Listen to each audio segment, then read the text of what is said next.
I remind the House of my interests. I'm a leaseholder. Following on from the noble Lord Kennedy of Southwark, I too heard in February Boris Johnson telling Parliament that no leaseholder should have to pay for the unaffordable costs of fixing safety defects that they didn't cause and are no fault of their own. And to be honest, I cheered. Maybe I was being naive, but I sort of took him at his word. And I sort of still do. But can I? I mean, has anyone briefed the Prime Minister on how his promise to leaseholders is being broken by his own government as we speak? In the other place, the Minister, Chris Pincher, said that the amendments lack clarity and that they prohibit minor costs from being passed on to leaseholders. And I just felt that was so disingenuous. I mean, this is not a load of whiny leaseholders whinging about minor costs. They're utterly desperate. And, my lords, this bill almost guarantees, as we've heard from other noble lords, that there will be major costs passed on to them. That's unless the Minister thinks that remediation of up to tens of thousands of pounds each or 400% hikes in service charges are minor.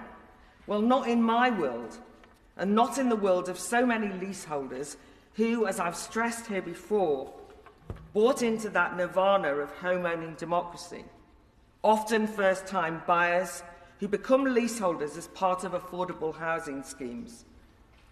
The Minister in the other place said that the amendment won't help leaseholders, but leaseholders don't feel that way. And in fact, what they do feel is exasperated. They've been told that the loan scheme and things will, that this issue can be sorted out with the passage of the Building Safety Bill.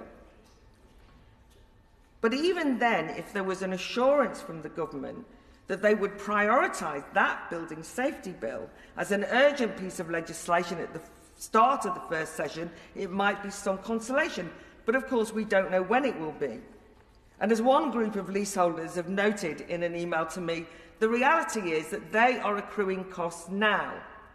They are not allowed to postpone paying those costs until a new parliamentary session. They can't say, sorry, won't pay until the Building Safety Bill's got through.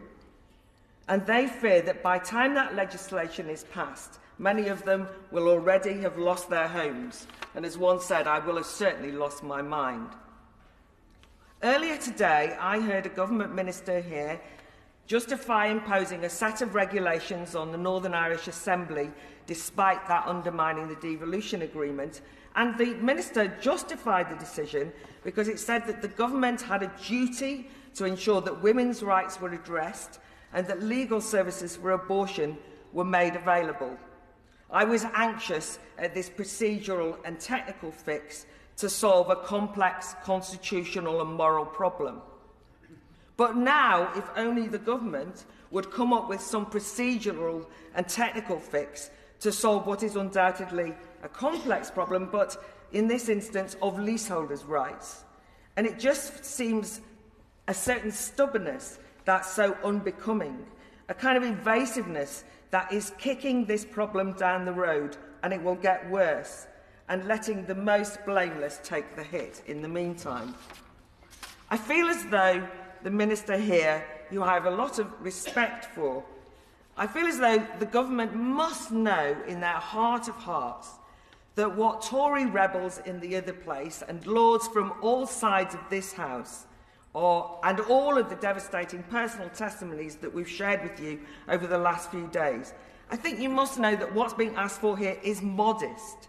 Any mechanism, however technical, any scheme that would actually help leaseholders and save them from bankruptcies now, so urgently needed.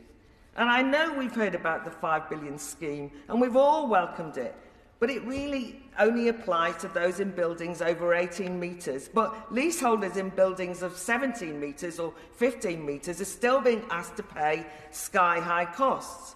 And it's estimated, as we've already heard, that the £5 billion scheme still leaves at least £10 billion unaccounted for and maybe more. So I just want to test whether the government are true to their word true to the Prime Minister's word that I started with, and ask the Minister a simple question.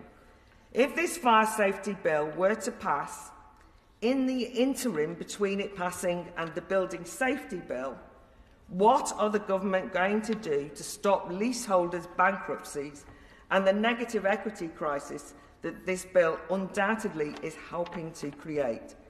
And I want to finally take the opportunity to let leaseholders know that you have allies in the other place and here, allies who will continue to stand up for you and keep raising awareness of your plight.